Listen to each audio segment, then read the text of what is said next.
Hi, I'm Aria and I am the artist in residence at Key Place. We are in my garden at the moment because it's obviously lockdown. Um, but I just kind of wanted to speak out a bit because it's Mental Health Awareness Week this week, and a lot of people are doing these kind of big campaigns and stuff, but not that many people are ready to kind of open up for their own story.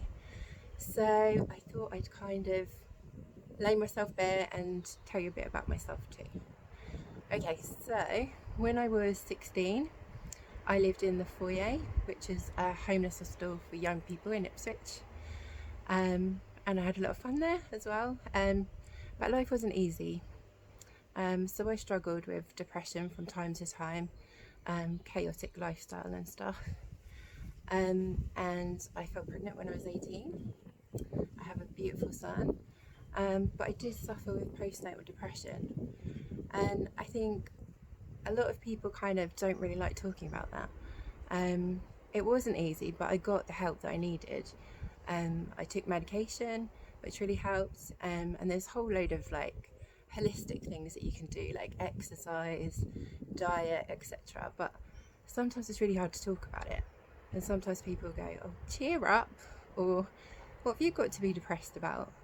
But it doesn't always work like that. Later on, when I was 30, I got diagnosed with ADHD. So I'd struggled all my life with so many just basic things that other people could do easily. I found really hard. I've got really poor short-term memory, so I felt really stupid when I couldn't remember things, like even from like 5 minutes ago. So it was quite hard getting the diagnosis, but at the same time, it transformed my life. I was able to get the support that I needed at university. I found out I was dyslexic and dyspraxic and dyscalculic. And all of this stuff at the time when I got my diagnosis, I kind of felt like, oh, there's something wrong with me. Oh, I'm stupid. Oh, it's another thing. I'm broken.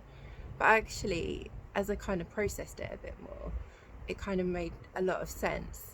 And I realised, especially with the scores from this educational psychologist assessment, that I'm actually really intelligent. Um, and my IQ score was in the top 10% of the country. Um, but all my life, I just thought I was stupid, and people would call me lazy or forgetful. Um, and that's not true. It's actually like a neurological difference. So I've kind of got quite excited about being an advocate for ADHD and neurodiversity. And I've had MRI scans done of my brain, which I've made into art, which is quite out there, conceptual art, and not everyone's going to like it. But it gave me a chance to kind of really explore the science behind it all, of finding out that like certain parts of the brain in people with ADHD might be smaller. So there's like physical structural differences sometimes, and just lack of dopamine. I mean, that's a major kind of neurotransmitter in the brain that sort of helps manage a lot of things. So to kind of see the evidence behind the condition, that really helps me, because a lot of people, if they've got a broken leg, then they'll go to hospital, they go to the doctor. But if you're not feeling right or you're not behaving right, it's kind of a lot more difficult to access help without people just shutting you down saying, oh, you need to change your diet, it's just because you're having too much sugar or too much caffeine, or you're not looking after yourself, or take some vitamin D. And all of those things are great, and we do need to look at all aspects. But I'm just hoping that by sharing this story in this video, you'll realise that actually getting the support you need can be life changing. And I mean, now I've got a successful career as an artist. I run Art for Wellbeing workshops, and we're being supported in a couple of weeks to put on a 12-week Art for Wellbeing course. And I just want to invite you to kind of join us, really. It's not going to be fine art, it's not going to be difficult. We're going to be using stuff from just around the home. You might have seen our milk bottle elephant herd that we've created this group called Herd Community in the meantime before the course starts. And it's been great. It's just, we might all be in isolation, but actually we can all connect together.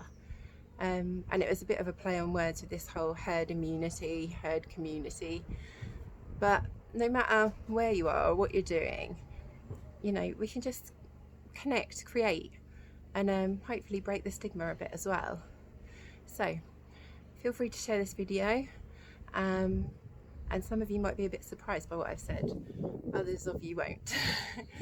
But yeah, be brave, get the support you need, and join us if you fancy it. We're starting the workshops on the 12th of June. Happy Mental Health Awareness Week.